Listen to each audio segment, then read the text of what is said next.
Bonjour à toutes et à tous, bienvenue dans l'actualité en débat de ce jeudi 3 octobre 2024. Pour l'instant, je suis avec Abbas Issaka, le directeur de publication du journal Le Mania Libéré, et Tchaboré qui viendra avec un peu de retard, il viendra prendre le train en marche. Abbas, bonjour. Bonjour Anita, bonjour. Mes condoléances d'abord. Ah, merci beaucoup. Merci beaucoup. Je rappelle aux téléspectateurs que Abbas a perdu il y a quelques jours sa grande sœur. C'est pour ça que mercredi, vous n'avez pas vu dans les kiosques le Mania Libéré. Mais là, il est de retour en pleine forme. Et ça va aller. Beaucoup de courage, Abbas. Merci beaucoup. Et salut à tous les téléspectateurs et téléspectatrices qui nous suivent ce soir. Alors, c'est un plaisir pour nous de t'avoir sur ce plateau. Si pendant 2 semaines, on ne vous a pas vu. Mais bon, moi, je vous voyais quand même. Jusque ce sont les téléspectateurs qui ne vous ont pas vu. Moi, je vous voyais et vous nous avez manqué ici. Ouais, c'est compte tenu aussi du changement d'horaire, là, il faudra Oui, s'organiser tout ça. Il faut le dire que depuis 2 semaines, l'actualité en débat est revenue au lundi et au jeudi à 9 h au lieu de 10 h. Donc désormais, c'est de 9 h à 10 h. Et ce qui fait que Abbas, qui se réveille à 9 h avant de prendre la route pour Lomé, a du mal à se réveiller. Mais je le comprends, les mardis, il ne dort pratiquement pas. Donc, on lui donne, on lui accorde ceci. Abbas, bienvenue une fois encore. On va parler de ce sujet qui fait la une des réseaux sociaux depuis 48 heures, je crois. Hein, on voit une vidéo aussi. David, est-ce qu'on peut avoir les images là de... C'est ça, cette image-là, Abbas, c'est depuis quelques jours et ça fait réagir plusieurs personnes qui condamnent d'abord ceux qui ont versé ce produit dangereux pour la santé et appellent la population à la vigilance. Abbas, est-ce qu'on peut dire qu'il y a négligence de la part de la société qui a fait ceci ou bien c'est un crime? C'est un crime de la société. C'est sûr. David, s'il te plaît. C'est un crime de cette société-là qui est venue déverser ce riz dans un dépotoir. La société sait que c'est un produit qui n'est pas destiné à la consommation. Il fallait trouver d'autres solutions. Ou bien vous prenez les sacs, vous les incinérez. On brûle tous les sacs pour que personne n'y vienne toucher. Mais du moment où les gens sont là, parce que nous savons que au Togo, lorsqu'ils voient, les gens voient quelque chose de facilité et de gratuit, tout le monde se gère là-dessus. On ne se soucie même pas de sa santé. Et ça fait qu'aujourd'hui, moi, je n'accuse pas ceux-là qui sont allés dire, parce que même si vous avez faim, il faut savoir que ce n'est pas tout qu'on consomme, ce n'est pas tout qu'on mange. On dit souvent, notre santé dépend de notre alimentation.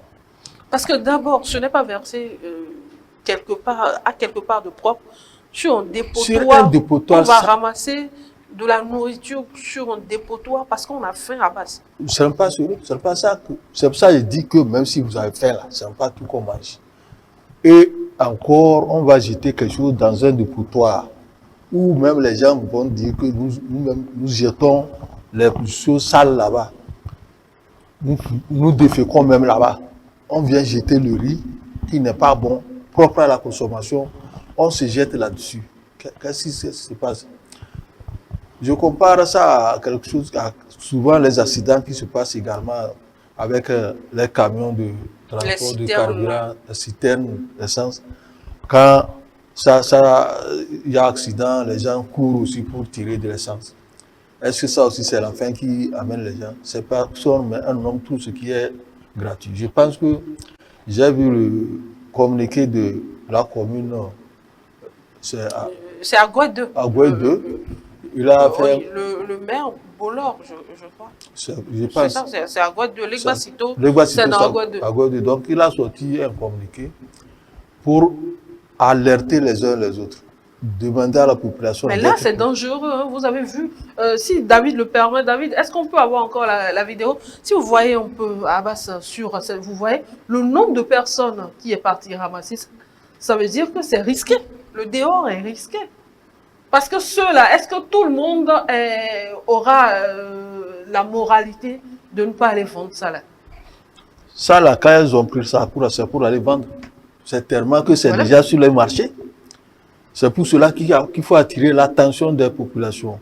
Ça veut dire qu'on va boycotter les riz sur Les les riz. marchés. On va boycotter Oui, les riz. David, c'est bon. Mais ce n'est pas sur eux. Et c'est dommage pour nos populations. C'est dommage. Parce que se jeter sur un riz qui est destiné à ne pas être consommé, on jette. Et nous, on se déplace, on dit qu'avec nos sacs de choses pour aller chercher ce riz-là, amener pour dire qu'on n'a qu'à manger. Donc, il y a dans le communiqué du maire dont je disais, il faut dénoncer si les gens connaissent dans les environs. Ceux Qui sont allés chercher ce riz-là, il faut les dénoncer pour qu'on puisse prendre des mesures. Aujourd'hui, moi, celui que j'accuse, c'est la société-là qu'il faut rechercher. Je pense que le ministère du Commerce, le ministère de la Justice doivent prendre leurs responsabilités et rechercher. Le procureur de la République doit aussi prendre ses responsabilités et rechercher ce monsieur-là pour des explications. Si c'est bon à consommer, pourquoi il allait jeter ça sur un dépotoir? Et vous jetez ça, fait deux crimes. Vous savez que le riz est non consommable. Au lieu de prendre des dispositions, vous êtes parti le jeter sur un dépotoir.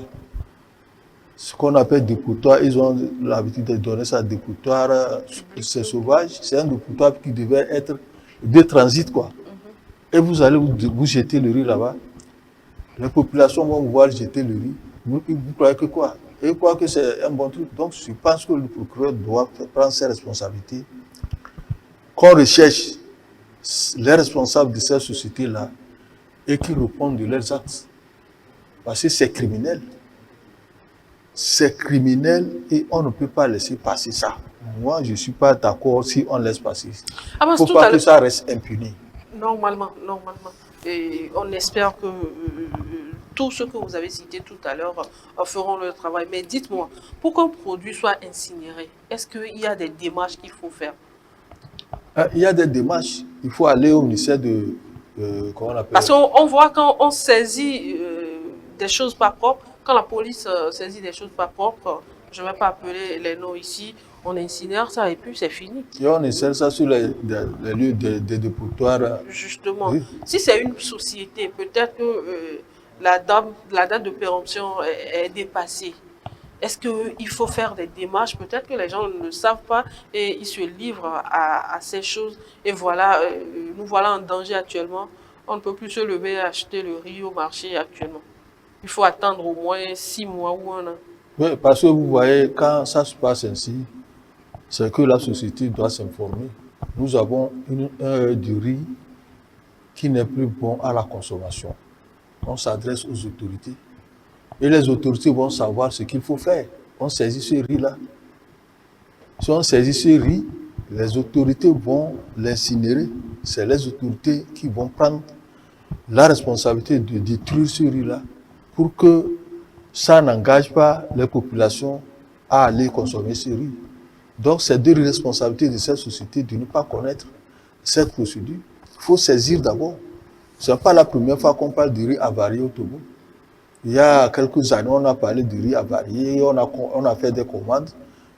Ces riz avariés qui devaient être impropres à la consommation, les autorités ont saisi ces riz-là et ça a été incinéré. Ça, c'est depuis le port que ça a été. Depuis le port, ça a été bloqué. Mais aujourd'hui, vous avez fait sortir un produit, vous constatez que si c'est périmé, c'est altéré et quelque chose comme ça, mais saisissez les autorités. Il y a le ministère du Commerce qui est là. À présent, vous le saisissez parce que c'est lui qui doit contrôler certaines choses. On va envoyer certaines personnes... Ou bien on a peur de payer certains frais et on met la population en danger. C'est ça, c'est pour ça qu'il dit maintenant là, vous avez peur ou vous n'avez pas peur là.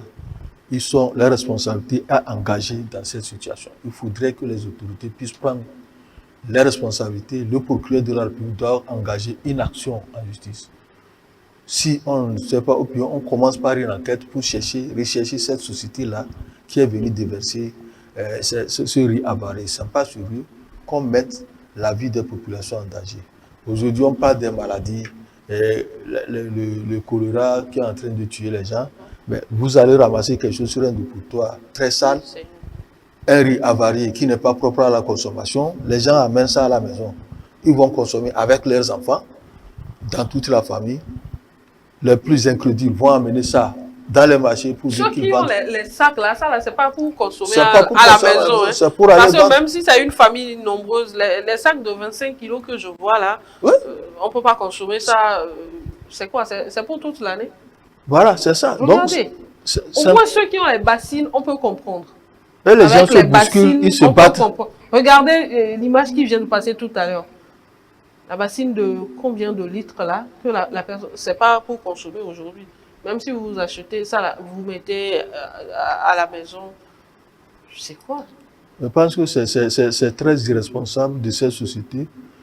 On devait la rechercher. Hein? Il est en train de remplir le sac. C'est un peu comme les sacs dans lesquels on met du charbon de bois là. Oui, des sacs de jute. Donc, je pense, moi je ne veux pas qu'on tolère cette situation. Alors, Abbas, vous avez touché tout à l'heure du doigt une situation. Vous avez parlé des camions citernes. On a vu tout un quartier prendre, excusez-moi si j'exagère un peu, prendre feu parce qu'il y a quelqu'un qui voulait prendre de l'essence au niveau d'un camion citerne. Et on voit également la même chose qui se produit quand il y a les véhicules de la brasserie, excusez-moi de le dire ainsi, de faire une publicité gratuite, de la brasserie qui tombe en panne ou bien qui fait un accident, les gens courent également, et là on voit c'est du riz. Avant-hier, c'était des poulets congelés et autres là. Est-ce que ça montre un niveau, ça montre que le Togolais souffre exactement, ou bien c'est que le Togolais n'est pas conscient? Le Togolais ne souffre pas. Quand les gens lisent cette situation, c'est parce que je n'ai pas l'argent pour mettre du carburant dans ma moto et je vois qu'il y a un véhicule du carburant qui a eu un accident. Je cours vite, mettre quelque chose dans la moto et tourner en rond. Peut-être je n'ai pas du pétrole pour mettre dans ma lampe et ça se produit. J'y vais également. C'est pas la pauvreté? Au risque de sa vie. Au risque de sa vie. C'est la pauvreté qui t'amène à aller te tuer, à aller prendre quelque chose là. Quand moi je vois les gens lier ça à la famine et même accuser le pouvoir de mal gouverner, je pense que c'est insensé, c'est irresponsable. Toi-même, il faut être conscient du fait que... L'irresponsabilité est à quel niveau? L'irresponsabilité est au niveau de ces populations-là, de ces messieurs-là, de ces gens-là, qui vont alors, ils savent qu'il y a un danger là-bas. Et ils vont aller. Quand ça commence, ça a brûlé beaucoup de gens. Les gens ont été incarcérés parce qu'ils étaient imprudents sur leur santé. C'est la même chose ici. Les gens sont imprudents sur leur santé par rapport à leur truc. Quand les gens ils prennent les jus du sac là, avec rempli, c'est l'affaire qui les a amenés là-bas, ou bien c'est pour aller vendre. C'est pour des... Si on vend, c'est pour gagner un peu d'argent. Mais ce n'est pas sérieux. Je dis ça là, c'est risque. Vous allez mettre ceux-là. Peut-être si ils font plus d'une centaine de personnes. Ils vont amener ça dans leur maison et dans leur quartier. Ceux-là qui seront contaminés, ce seraient des milliers de personnes. Et ça fait que lorsqu'il y a quelque chose comme ça, que les gens se réservent, que les gens soient prudents. Et tu vas voir que lorsque les gens vont même ramasser le carburant, ou bien la bière qui est cassée quelque part, quand vous allez leur dire que ce n'est pas bon ce que vous faites là, ils vont vous insulter. Pour la bière, là, je crois que j'allais à 5KC entre-temps. J'ai assisté à ça. J'ai vu des tout petits qui sont venus avec des bidons. Des tout petits, des enfants. Ceux-là que j'avais vus n'avaient pas encore. Et ça là aussi, c'est la faim qui amène qui amène les gens à aller. C'est pas tous les jours, on a la chance de se trouver un 600 pour acheter. Voilà, donc ce n'est pas la faim. Ce n'est pas un problème de famine. c'est que les gens, c'est la gratuité. J'aime Fata, quoi. Quand j'ai trouvé Fata, là, il faut que je profite de cette chose au maximum. Et c'est ça. Ça, c'est profiter Fata. Que j'ai trouvé Fata, que je me profite. Il faut que je profite. On dit chez nous Adoufouli. Adoufouli, c'est ça que les gens aiment. Gratuité, ce qui est versé gratuit, là. Moi, je vais prendre. Même si sans tenir compte de la santé. Sans tenir compte de ma santé, je m'en fous. Je me prends donc, et voilà. Donc, il appartient aux autorités, maintenant, de prendre la responsabilité, aux autorités communales, de chercher également à savoir d'où vient cette société-là. Comme la commune a fait sortir son communiqué, on va voir la suite à donner. Mais les populations doivent être vigilantes et ne pas consommer ce riz-là. Et il faudrait que les voisins qui connaissent ces populations-là, ceux-là qui sont allés sur ce dépotoir ramasser ce genre de riz, qui n'est pas propre à la consommation, que les voisins puissent les dénoncer. Abbas, imaginez un seul instant que qui est là, David ou Abel soit mon voisin par exemple, je l'ai vu ramasser ce riz. Je vais le dénoncer. On revient, on prend Abel, le riz n'est plus à sa disposition, il a déjà vendu. C'est que le mal est déjà fait. Le mal est déjà fait, mais il faut les dénoncer. Si il va rester quelque chose, quelque chose là, il va dire qu'il va manger là-bas, il ne va pas tout vendre. Il va vendre une partie, laisser une partie pour sa consommation. Et voilà, là-bas, c'est aussi criminel. C'est aussi tuer les autres. Vous savez que c'est pas bon, vous allez vendre pour contaminer. C'est comme les filles qui ont le VIH et qui disent que moi aussi, je ne mourrai pas seul. Je ne mourrai pas seul. C'est ça, la situation qui se présente. Donc, c'est criminel, il faut les dénoncer. Ceux qui sont venus acheter, certainement, qui doivent les connaître, parce que ceux-là aussi qui vont venir acheter, ils aiment ce qu'on appelle Adoufouli, gratuit. Fatal. Non, j'ai acheté, moi. Tu as acheté à combien de francs? On va vendre ce riz-là à peut-être un bol, on va te dire d'acheter ça à 200 francs. 200? Non, ça c'est faux. Le riz avarié qu'ils ont ramassé sur le dépotoir là.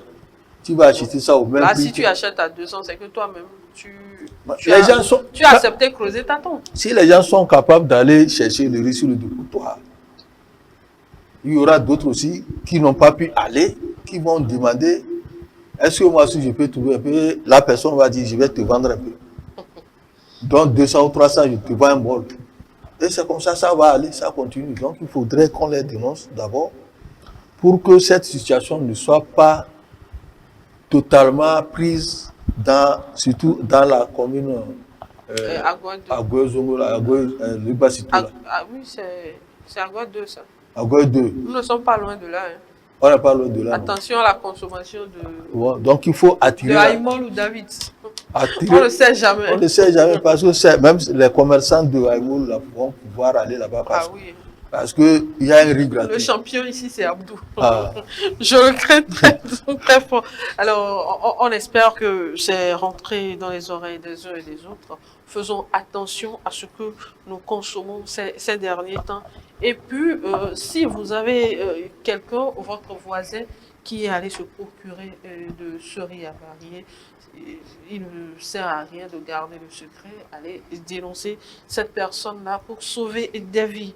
Autre sujet dans cette émission, l'agression dimanche au siège de la CDPA qui suscite toujours des réactions, appelant le gouvernement à diligenter une enquête afin de punir les coupables. Madame le ministre de la Communication et porte-parole du gouvernement a condamné cet acte et a souhaité un prompt rétablissement aux blessés. Elle a également invité les uns et les autres à laisser la justice faire son travail. Abbas, réaction après cette sortie de Madame le ministre de la Communication. Je pense que la sortie de Madame le ministre de la Communication, Kuga, c'est de bonne guerre, c'est le gouvernement qui a parlé, puisqu'elle est le porte-parole du gouvernement. Il faut chercher à situer les responsabilités. Vous ne pouvez pas organiser quelque chose comme une rencontre. On parle de rencontre citoyenne. Et que de tels actes qu'on ne connaissait plus depuis des années réapparaissent. Où on attaque les leaders politiques et on les blesse. Il y a de cela, on n'a plus connu ces genres de situation, de cela des années. On n'a plus connu. Pourquoi cette fois-ci, à cette rencontre, on assiste à ces genres d'agression? Nous avons tous condamné cette situation. Il faut toujours condamner le fait qu'on agresse des gens parce que ça ne fait pas bon. Ce n'est pas bien pour un pays qui est en train de préparer d'être allé en démocratie. Donc ça ne fait pas une bonne image. Mais de l'autre côté, nous demandons à savoir comment les choses sont passées. On parle de gros bras qui sont rentrés dans une salle pour aller s'asseoir et suivre. Vous avez constaté que c'est de gros bras. On parle de rencontre citoyenne. Est-ce que cette rencontre citoyenne ne doit pas être sécurisée? Jusqu'à présent, on ne nous a pas dit si, au niveau de la CDPA, on a demandé la sécurisation de cette rencontre. Il y a aussi ça. Jusqu'à ce jour, je sais pas. Alors, Abbas, dites-moi, quand vous organisez une rencontre, c'est à vous de demander la sécurisation ou bien c'est le gouvernement qui vous envoie ça? Vous demandez, vous sollicitez. Les meetings, les manifestations qu'on organise, si un parti veut organiser un meeting, il demande. Il fait une demande. Donc, dès que vous informez le ministère de l'administration Il territoriale, prend ses dispositions aussi. Vous on vous détache directement vous demandez en même temps les hommes de la sécurité pour sécuriser. Okay. Donc, c'est dans le courrier C'est que dans vous le demandez courrier. en Ouais, même temps. vous sollicitez. Mais si vous ne sollicitez pas et que les forces de l'ordre se transportent là-bas, on va dire qu'elles sont venues pour vous intimider. Est-ce que c'est vous qui avez sollicité? Vous allez dire, est-ce que c'est nous qui avons demandé qu'on nous envoie les forces de sécurité? Donc, si vous ne demandez pas, le gouvernement ne va pas, les autorités de la police ne vont pas envoyer. Parce que si les autorités envoient, les gens vont commencer par dire qu'on est venu pour nous interdire. Or, s'il y a dans le document, dans le dossier, dans la lettre, qu'on va assurer en même temps la sécurité de notre rencontre, le gouvernement vous accompagne dans cette situation. Mais du moment où ce n'est pas bon, ça ne peut pas, si vous n'avez pas demandé, on ne peut pas automatiquement vous envoyer. Ici, vous n'avez pas demandé, jusqu'à ce jour, moi je n'aime pas encore, mais vous n'avez pas demandé. Le problème, c'est que vous n'avez même pas organisé une sécurité interne à votre niveau. La sécurité interne comment, pardon? La sécurité interne, vous savez que lorsque l'opposition organise souvent des meetings, des marches, il y a certains qui se disent qu'ils sont de la sécurité pour empêcher l'agression ou bien l'infiltration de certaines personnes. Il y a toujours ça. Donc c'est ça qu'on peut parler d'organisation interne. Encore que vous recevez un député étranger sur le sol togolais pour parler aux citoyens, organisez-vous pour qu'il n'y ait pas des infiltrations. Parce que quand on voit l'histoire de M. Sagna, c'est quelqu'un qui est là. Peut-être qu'il y a certains qui disent qu'il cherche du buzz. Et si vous lui prêtez... Oui, bon, on ne va pas dire du buzz, mais c'est quelqu'un qui aime qu'on parle de lui. Quand vous voyez un peu ses réactions... Ses réactions, c'est comme ça. Donc, lui, il arrive dans un pays, il faudrait qu'on parle de lui. Et avec ça, Adjamabo lui a donné l'occasion et il a reçu son coup. Et depuis quelque temps, on parle de lui sur les réseaux sociaux. On a carrément oublié les Togolais qui étaient blessés. On a oublié nos confrères. C'est quand même triste, on a oublié nos confrères journalistes qu'on voyait presque à la une des sites d'information. C'est le député sénégalais. C'est le député sénégalais. C'est cela que j'appelle. Il est devenu star. Il est devenu star, alors que c'est à côté là. Tout le monde est blessé beaucoup. Les journalistes. Ceux qui ont il y a un de nos confrères qui vient souvent dans cette émission, il était programmé même pour l'émission de Lundi, Kloussé Yao, le responsable du site d'information africanligne.tg qui était blessé également avec son sac emporté. Si tu vois les journalistes de Radio Victoire, Radio Pyramide, beaucoup de journalistes, on a pris même leur magnétoscope et leur portable qu'on a jeté dans le puits. On ne parle même pas d'eux. Adjamabo même qui est même agressé, on ne parle pas. Et puis j'ai vu une image qui m'a fait un peu sourire.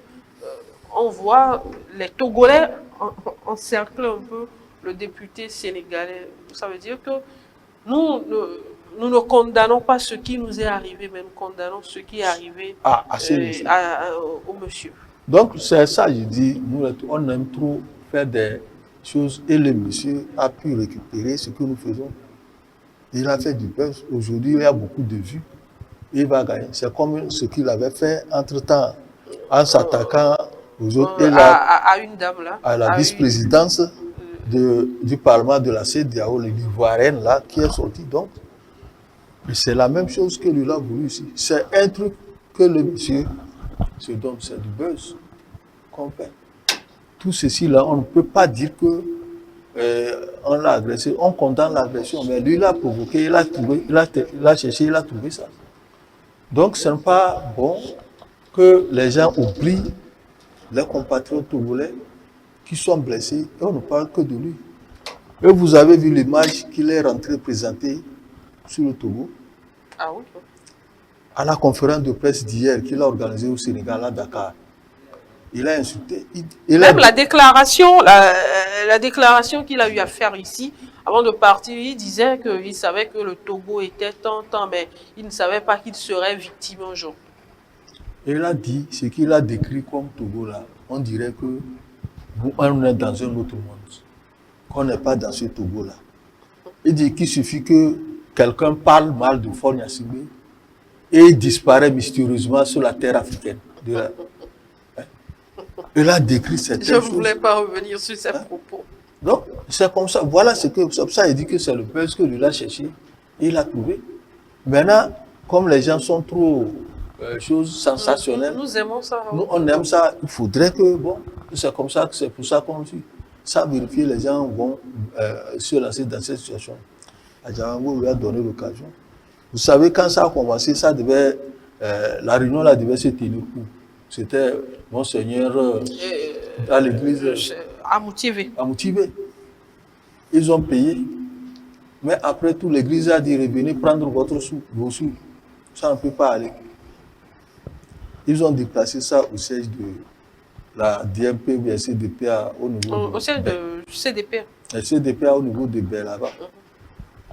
Les gens sont venus, ils ont attaqué. D'abord, ils ont commencé par lancer les chaises. Si la sécurité interne était la leur, on allait protéger les messieurs. Comme ils le font souvent lorsqu'il y a des événements, lors des marches que l'opposition organise. S'il y a en même temps manifestation, on va protéger les leaders là qui vont prendre leur véhicule pour s'appuyer. Aujourd'hui, vous avez laissé quelqu'un. Les gens vont dire qu'il y a une complicité là-bas. C'est pour cela que le gouvernement demande qu'une enquête soit ouverte. Et là, je suis d'accord. Une enquête doit être ouverte. Et c'est facile parce que Madame Adjamango dit qu'elle connaît certaines personnes qui ont agi. Elle les connaît. Donc, c'est facile. On la prend, on lui pose aussi des questions pour savoir, parce que c'est elle qui a organisé. Elle a dit qu'elle reconnaît certaines personnes. Donc, le procureur doit écouter tout le monde. On peut l'écouter en tant que député. On l'écoute juste l'écouter. Oui, en tant que député, mais témoin. Elle est là, est-ce que son titre permet... non, on l'écoute, c'est pas qu'on la prend. Elle est couverte par l'immunité parlementaire. C'est pas qu'on l'interpelle. On l'écoute. L'affaire est en instruction. Et je dis l'affaire, c'est l'enquête. Dans les enquêtes, on vient chez elle. C'est pas qu'on va l'interpeller pour venir au commissariat ou bien dans une gendarmerie. On l'amène, on vient chez elle, on lui demande comment ça s'est passé. Elle va parler. C'est les enquêtes. Dans les enquêtes, tout le monde doit être écouté. Tous ceux qui sont là-bas doivent être écoutés. Comment ça s'est passé que les gens ont pu rentrer dans la salle et lorsque ça a commencé, le premier a lancé la chaise et les autres ont suivi. Comment ça s'est passé? On va lui poser des questions. Et à la fin, les gens sont sortis à visage découvert. Ils n'ont même pas couru, ils ont marché. Simplement sans rien faire. Et les gens, même les émigrants qui étaient, regardaient tout ça là. Ça ressemblait à un coup monté. Hein?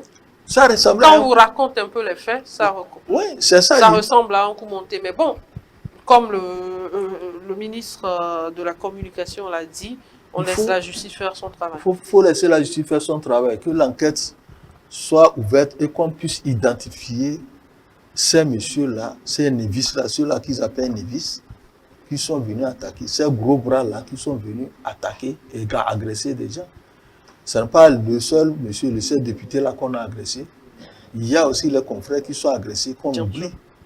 Les confrères qui peuvent aussi porter plainte pour agression volontaire. Là, on porte plainte contre qui? Puisqu'on ne sait pas qui, les gens sont nombreux. À la fin, lorsqu'on retrouve les coupables, les agresseurs. Là, les confrères peuvent porter lorsque plainte. Les agresseurs sont retrouvés, c'est pour cela que nous demandons que l'enquête puisse aller plus vite et qu'on identifie ces agresseurs-là, comment ils ont pu agir ainsi. Les journalistes vont porter plainte par rapport à ce qu'ils ont subi.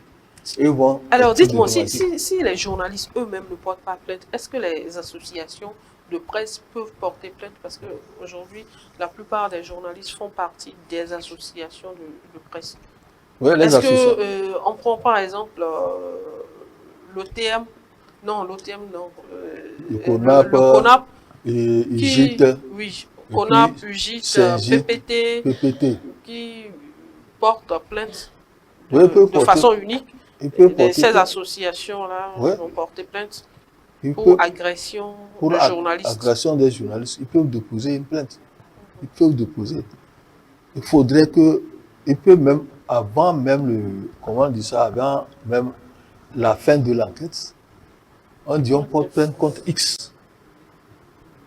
Et ce X-là, lorsqu'il sera identifié, c'est lui qui sera poursuivi. On porte plainte contre X. C'est ça la procédure. En attendant, parce qu'on ne peut pas se taire sur cette agression-là et dire que ça laisse, on va passer sur ça. Non. Les confrères sont agressés. Ils sont agressés dans l'exercice de leur profession. Donc, on ne peut pas se taire là-dessus. Moi, je veux même qu'on oublie le truc de Sagna qui a été... Mais vos confrères qui sont là, ils sont allés faire leur travail. On a fait une publicité gratuite à ce monsieur Sagna-là. Les journalistes étaient là dans l'exercice de leur fonction, de leur profession. Donc, eux, on va porter plainte contre X pour ça. Donc, on ne peut pas se taire. Les organisations de presse peuvent porter plainte contre X. Et là, on saura, lorsque l'enquête aura découvert les agresseurs, on va les poursuivre. Eh bien, c'est noté. Puisque vous faites partie de l'OTM, c'est l'occasion pour vous d'appeler les confrères ou bien les responsables des organisations de presse. Peut-être qu'ils ne sont pas au courant, qu'ils peuvent mener de telles actions. Donc, vous les appelez au sein de l'OTM, vous échangez avec eux pour qu'ils portent plainte. Parce que c'est pas normal qu'un journaliste quitte sa maison, surtout un dimanche, pour aller travailler et revenir avec des blessures. Le matériel de travail endommagé ou retiré tout simplement. Ce n'est pas normal. On a créé même dans le cadre du projet que le terme pilote là, liberté de presse et protection des droits de l'homme.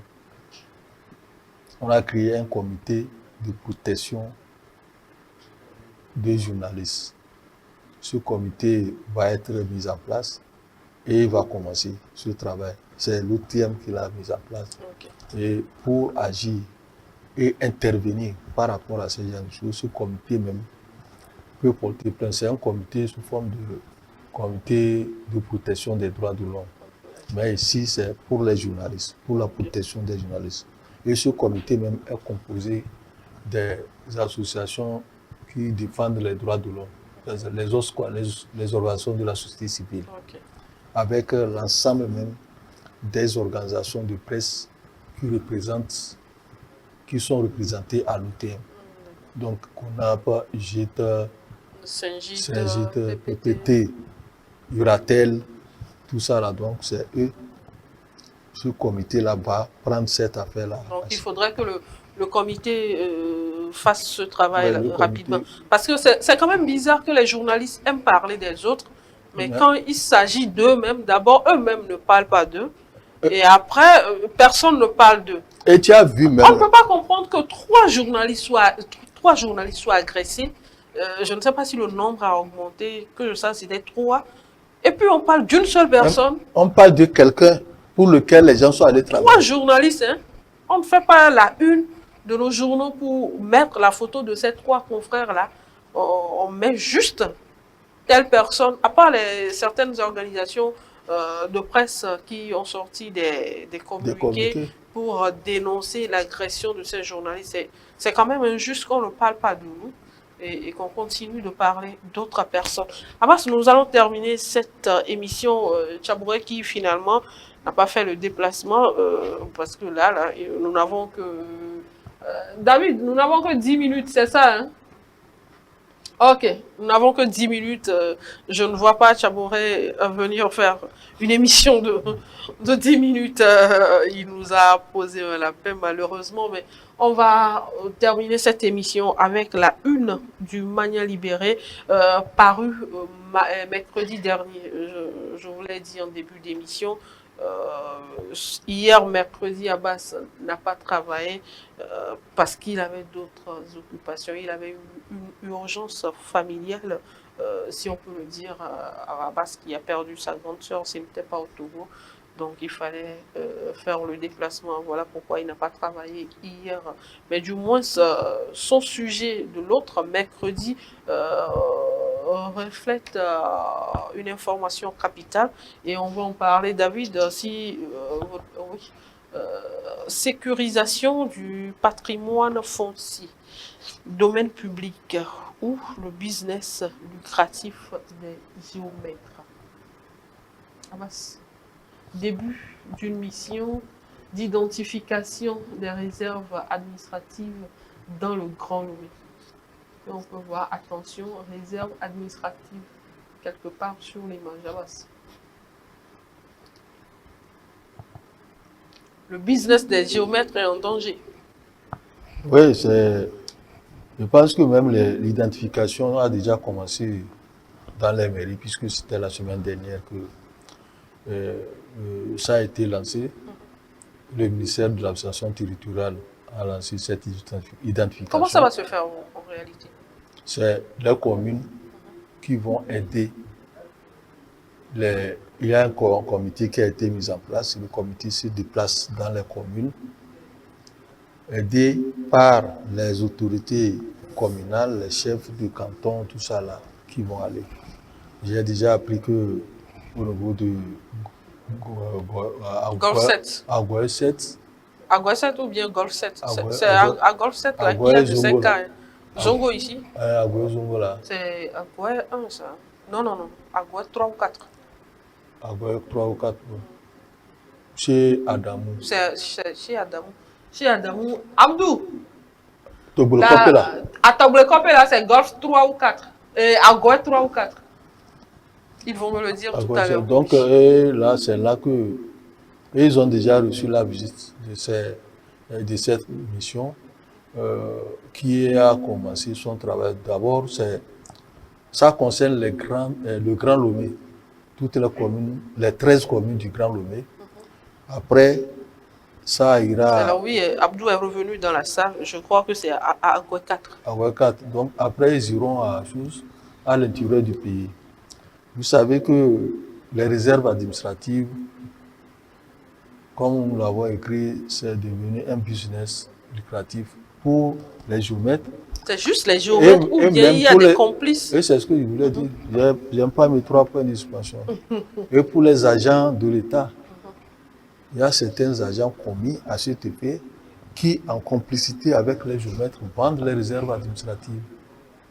Et quels sont ceux qui sont perdants dans ça? C'est les acheteurs. Lorsque vous allez acheter un terrain, vous ne savez pas que c'est une réserve. Et demain, lorsque l'État a besoin de cette réserve, l'État vient, on dit, bon, nous avons besoin de notre réserve. Ici, c'est réserve administrative, vous devez quitter.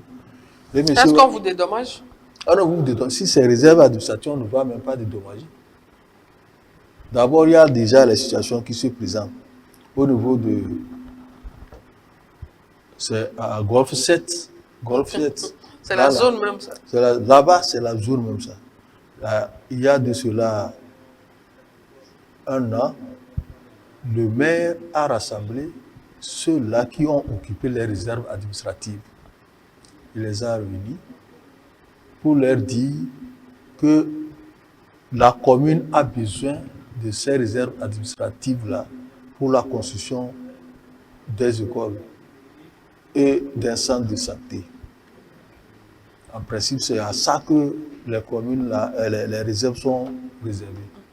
Mais on les a sensibilisés. Il y avait même les DC, le directeur du cabinet du ministre du ministère de l'urbanisme qui était là en présent. Normalement, ce travail-là devait se faire. Et la décision là devait être prise avec le ministère de l'urbanisme. Mais on a l'impression qu'au niveau du ministère de l'urbanisme, il y a trop de lassitude parce que c'est la dame là qui est là-bas, l'ancienne présidente de l'Assemblée nationale qui est Madame Tchegan, qui est ministre là, mais on ne la voit pas totalement comme ça. Donc le DC est en train de travailler avec ça. On les a rassemblés pour leur dire ça, pour leur expliquer que c'est des réserves. Donc c'est pour ça que j'ai dit, c'est ceux qui ont acheté le terrain là, qui sont maintenant dans des situations qu'on ne peut pas, parce qu'ils ne seront même pas dédommagés. On va casser leur maison. C'est quand même déplorable. C'est déplorable. Tu t'en vas prendre un prêt à la banque pour t'acheter un terrain. T'acheter un terrain. Tu finis de construire net, on vient te dire que c'est une réserve. C'est une réserve administrative. Or, celui qui a vendu, c'est le géomètre, en complicité avec l'agent de l'État qui travaille quelque part au service domanial, qui n'a pas apprécié. Aujourd'hui, avec l'identification qui va se faire, c'est que on va identifier, mettre les bornes pour dire que ici, c'est réserve administrative. Et lorsque toi, tu vas venir pour dire qu'un géomètre va t'amener, tu vas acheter, il va dire que c'est réserve administrative. Il insiste, c'est que si tu acceptes, c'est que toi-même, tu as accepté de tomber dans ton propre piège. Est-ce qu'il ne faut pas construire et mettre réserve? Genre, clôturer? Je sais que c'est vaste, mais... C'est vaste, on ne peut pas construire. On peut clôturer, mettre réserve. Non, ou bien mettre des poteaux là. Et dire réserve. Ailleurs, on le fait. Quand j'ai vu, entre-temps, au niveau de Tchévier, Dabier, quand il sort de Dabier, il y a une réserve, grande réserve. On avait mis réserve administrative. C'est bien écrit. Mais les gens derrière ont construit sur ça. Ils ont bien vu réserve. Ils ont bien vu. Mais quand l'État a eu besoin de ces choses-là, on les a déguerpis. J'ai vu maintenant une clôture, une grande clôture autour de cette réserve. Parce que c'est mieux de faire des clôtures, de laisser comme ça. C'est pas mieux de faire les clôtures laisser comme ça. C'est qu'il faut faire, avant d'acheter un terrain, lorsqu'il y aura identification, si tu vas acheter un terrain, il faut te présenter au service domanial, service des domaines. On te fait sortir parce que maintenant, ce n'est plus le papier, il y a la digitalisation. Tout ceci là sera digitalisé et on va sortir. On va taper, on voit. Donc on ne va plus acheter les terrains chez les géomètres ou les collectivités. Ou bien... Oui, il y a les collectivités. Lorsque l'identification sera faite, parce qu'il y a certaines fois... là même ne sont pas sérieux. Il y a certaines fois, l'État a besoin d'un terrain et il le prend. C'est ce qu'on appelle expropriation pour utilité publique. Donc l'État se présente dans une collectivité. Quand ils sont les propriétaires, on leur dit que l'État a besoin... Comme ce qui s'est passé à Déticopé, derrière Pierre. L'État a besoin de ça. Puisque les propriétés de l'État, il y a l'eau, la mer, la terre, sont ses propriétés. Donc si l'État a besoin de quelque chose, il se présente dans une collectivité. Je prends cette partie-là pour la construction d'un hôpital, pour la construction de l'école, même pour la construction des routes. Et maintenant, là, on dédommage. On dédommage la collectivité. Okay. Chez qui on a exproprié le terrain. Donc, quand on fait expropriation, c'est qu'il y a dédommagement. Mais si toi, tu sais que c'est une réserve administrative, tu viens acheter, quand l'État a besoin de son terrain, là, parce qu'il l'a déjà payé à la collectivité, si toi, tu viens, tu construis sur ça, là, on te dégage. C'est ce qu'on appelle déguerpissement. On te déguerpit sans problème, sans dédommagement. C'est-à-dire que tu t'es pas renseigné avant de faire... Est-ce que c'est l'acheteur qui ne s'est pas renseigné ou c'est la collectivité qui avait besoin d'argent? Là, il faut se renseigner. C'est pour cela qu'il dit qu'il faut se renseigner. Tu vas acheter un terrain, tu te renseignes si c'est le terrain réserve administrative ou pas. On a vu des gens construire sur des réserves. Tu as dépensé des millions, des centaines de millions, tu construis le lendemain, on vient dégager sans dédommager. Donc, quand l'État a dédommagé déjà la collectivité, tu viens acheter, ça a la collectivité de te dire que ici, c'est déjà une réserve administrative. Là, si la collectivité accepte et tu achètes, tu te vends, maintenant tu vas te retourner contre la collectivité pour dire que vous m'avez dit que c'est. Est-ce que tu auras ton argent? Hein? Mais c'est ça. On dirait que vous n'avez jamais vu ces gens-là agir. Est-ce que la personne aura son argent? On a induit en erreur. Et c'est pour cela qu'il dit c'est les géomètres qui viennent faire les mesures. Le géomètre de la collectivité est là. Si ce géomètre-là vient, il prend des mesures. Et c'est lui qui fait des choses parce qu'au niveau du service domanial, il y a aussi, lorsque vous voulez faire un titre foncier, c'est là que vous allez, on vous donne un géomètre qui va venir faire les limites de votre terrain et on fait le titre foncier. C'est comme ça que nous avons fait. Si tu ne le fais pas, si tu n'as pas de titre foncier, si ça tombe, lorsqu'ils viennent mesurer et que ça tombe, ils vont te dire que c'est réserve administrative, ils ne vont pas te donner le titre foncier.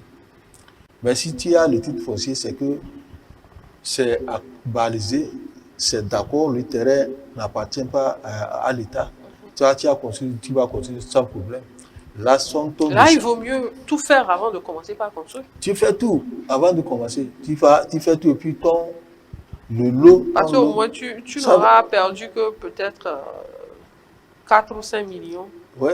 C'est mieux que de perdre tout, des centaines de millions. Des centaines de millions. Parce que quand tu fais cette démarche-là, ton lot va sortir dans le journal officiel. Le numéro de ton lot, ça sort dans le journal officiel. Et c'est là qu'on vérifie. S'il y a quelque chose à contredire, quelqu'un va lever la main pour attaquer cette décision-là qui est là. Et là, on rejette ton dossier. Mais si c'est rentré dans le journal officiel, il y a 3 mois, 4 mois qui suivent, il n'y a pas de réaction. Vous pouvez construire. C'est fini. Tu peux commencer par construire. Et là, c'est que ça a engagé pour le processus du titre foncier, de l'obtention du titre foncier. C'est comme ça. Si tu n'as pas ça, il n'y a pas de chose. Tu ne dis pas qu'on est venu te déguerpir pour rien. Alors, avis donc à ceux-là qui n'ont pas encore acheté leur terrain, quand vous les achetez, il faut avoir tous les papiers avant de commencer par construire. Il vaut mieux perdre un petit million que de perdre des centaines de millions. Après ça, merci d'avoir fait le déplacement. Nos condoléances une fois encore. Ce fut un plaisir de partager ce plateau avec vous. Chers téléspectateurs, merci à vous de nous avoir suivis. Rendez-vous lundi prochain à partir de 9h. Bonne journée à tous.